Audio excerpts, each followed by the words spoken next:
They say every quiet neighborhood hides a secret, but in Maple Creek Estates, it wasn't a scandal or a crime that divided the community. It was a hot dog. What began as a harmless holiday lunch turned into a power struggle between a retired lawyer and the HOA president who mistook authority for control. My name's Clara Bellamy, and I watched the woman who ruled this neighborhood with a clipboard and a smirk try to ruin my grandfather's life over a condiment stain. But what she didn't count on was that I came from his blood and he came from the courtroom. This isn't just a story about HOA drama.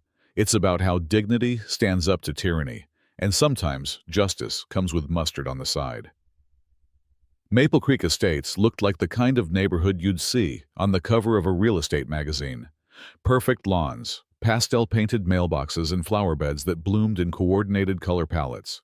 But beneath all the neatly trimmed hedges, a quiet war was always brewing. A war of control appearances and the invisible currency of status. And at the center of it all stood Margot Ellison, president of the HOA, queen of regulations, self-appointed guardian of community standards. The residents called her the warden behind closed doors. To her face, they smiled tightly and nodded, because it was easier than fighting a battle they could never win. For George Bellamy, none of this mattered. At 75, George had long since retired from a prestigious law career. His battles had been fought in courtrooms, not cul-de-sacs. All he wanted now was peace, tending to his tomatoes, walking his golden retriever Daisy, and teaching his granddaughter Clara how to play chess on Sunday afternoons. Clara, freshly minted from law school, lived with him temporarily while she studied for the bar. She often joked that Maple Creek felt less like a neighborhood and more like an open-air prison. George would just chuckle and say, "Even prisons have gardens, kiddo." Then came the 4th of July. It was tradition. Families brought potluck dishes. Kids ran wild faces painted red, white, and blue. The HOA, for all its faults, put together a decent spread. Burgers, hot dogs, lemonade. George, wearing his best Hawaiian shirt, grabbed a plate and found a spot near the playground. Daisy curled up obediently at his feet. Clara was busy chatting with friends. George sat at a picnic bench, took a bite of his hot dog, and smiled. For the first time in a long while, he felt young again until the shadow fell across him. "Mr. Bellamy," came the sharp voice. He looked up, and there she was, Margot Ellison, clipboard clutched like a shield, smile tight enough to snap. "You're violating Section 142, she said. George blinked. What now?" Margot gestured crisply. "Food is restricted to the designated eating zones. You're within 25 feet of the children's play structures." "That's a violation." George looked around. Other families were scattered nearby, munching sandwiches and sipping sodas. Nobody seemed concerned. He set his plate down. "Margot, I'm sitting at a picnic table." "Isn't that what these are for?" "Rules are rules," she snapped. "If we start making exceptions." In that moment, Margot lunged forward, perhaps to grab his plate, or to make a point no one would ever agree on what exactly happened. But George startled, pulled back instinctively, and the hot dog launched from his plate like a slow-motion missile, flying in a perfect arc, before slapping squarely against Margot's pristine white skirt. The splatter of mustard and ketchup was almost artistic. For half a second, the world stopped. Conversations around them froze mid-sentence. A child gasped audibly. Even Daisy lifted her head. Margot stared at the stain, her face contorting into something primal. "You assaulted me!" she shrieked, loud enough that people across the park turned. "This is deliberate food-based aggression. I'll have you sanctioned." George stood up, hands raised in surrender. "Margot, it was an accident. I'll pay for the dry cleaning, okay, no harm done." But harm apparently had been done. Margot stormed off screaming something about emergency board meetings and behavioral evaluations, leaving a trail of gasps and stifled laughter behind her. George sat back down, rubbing his temples. Clara appeared at his side, a drink in hand, eyes wide. "What happened?" George sighed. "I think, kiddo, we just declared war." By Monday morning, George had almost forgotten the hot dog incident. He'd spent Sunday reading in the garden. Clara, by his side with her bar review notes and a pitcher of iced tea between them. A few neighbors even stopped by to laugh about it. "You've officially made history," George I had joked, Maple Creek's first condiment-based scandal. But by Tuesday, things took a darker turn. At precisely 7:32 a.m., a notice was taped to his front door. Notice of violation, Section 142, unauthorized food consumption near recreational zone. Section 3. 1. Disruptive behavior at community events. Fine assessed, $250. Additional note. Pending further review for potential behavioral safety concerns, Margot had wasted no time. Clara read the notice twice. "This looks like it was written in a panic," she muttered. "No signatures. No board approval stamp. It's not even referencing accurate subclauses." She looked up. "Grandpa, she's not just overreacting, she's manufacturing charges." George shrugged, his calm demeanor unshaken. "It'll pass. Bullies always overplay their hand." But Clara knew better. She'd seen how HOA power could be wielded like a scalpel or a sword. The next notice came 2 days later, doubling the fine.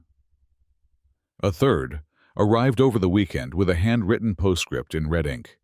"Failure to comply may result in suspension from future community events." Then came the whispers. Mrs. Pennington from across the street stopped Clara on her way to her car. "I heard Margot's telling people your grandfather's losing it. Said he was confused and got aggressive with her." "Are you all right, dear?" Clara's jaw clenched. "He's fine. He's sharp as ever. She's just trying to smear him." The whispers grew louder. Some neighbors stopped waving. Others, clearly uncomfortable, avoided eye contact. The Sunday poker group suddenly rescheduled indefinitely. George felt it too.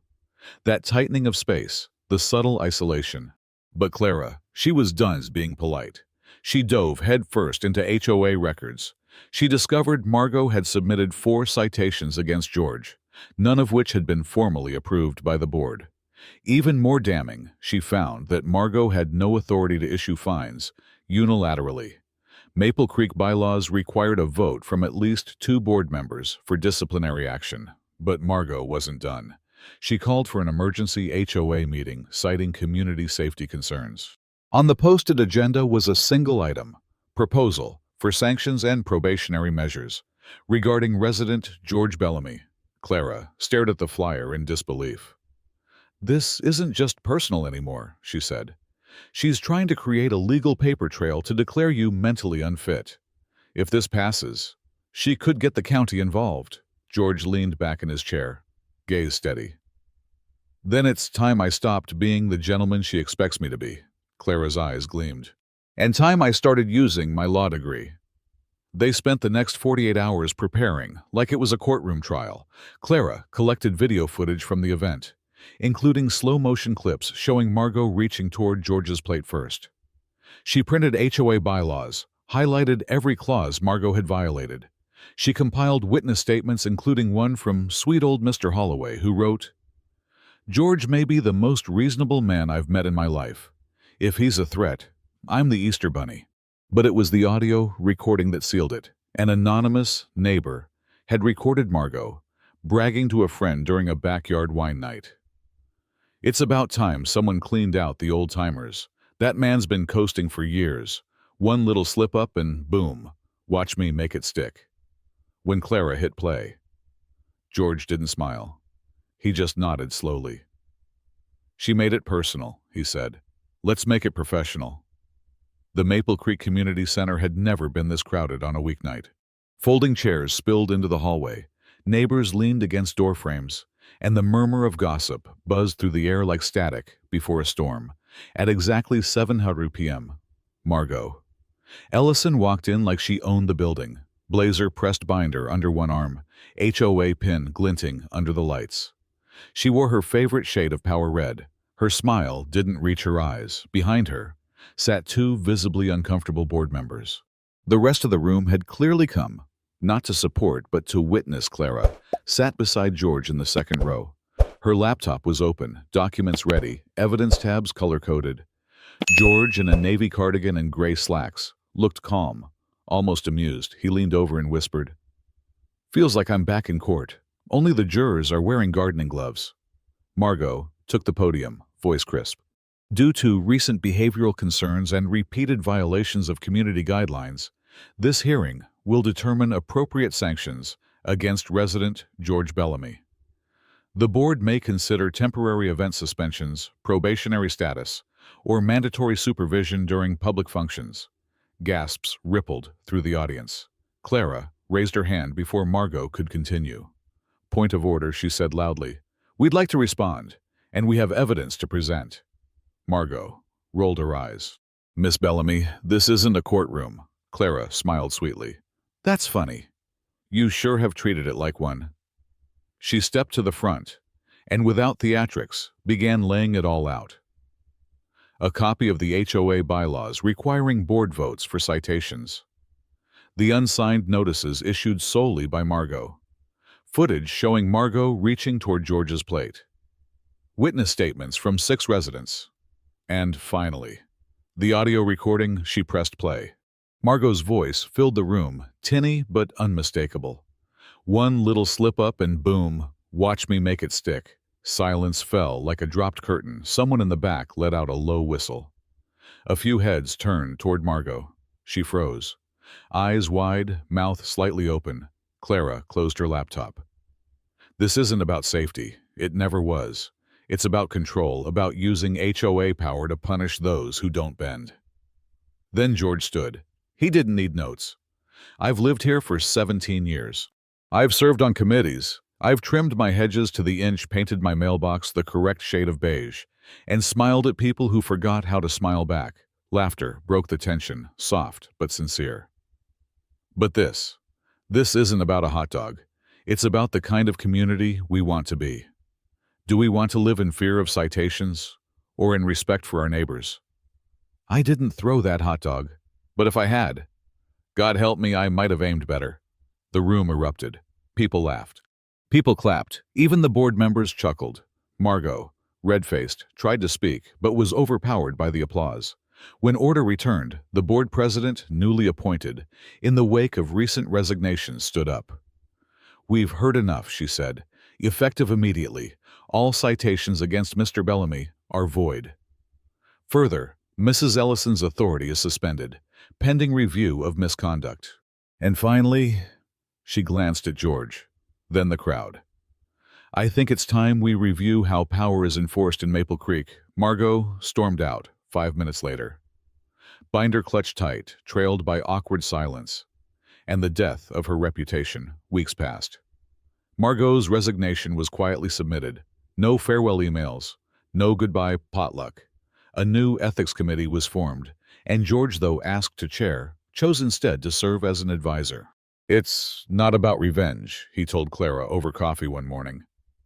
It's about leaving things better than we found them. Maple Creek changed slowly but meaningfully, and at the next 4th of July picnic, George arrived early. He wore the same Hawaiian shirt. Clara brought mustard. This time, the picnic tables weren't cordoned off. Kids played near them freely. No one measured distances. No one carried clipboards. As George took a bite of his hot dog, a neighbor raised a drink to him. To the man who beat a tyrant with ketchup.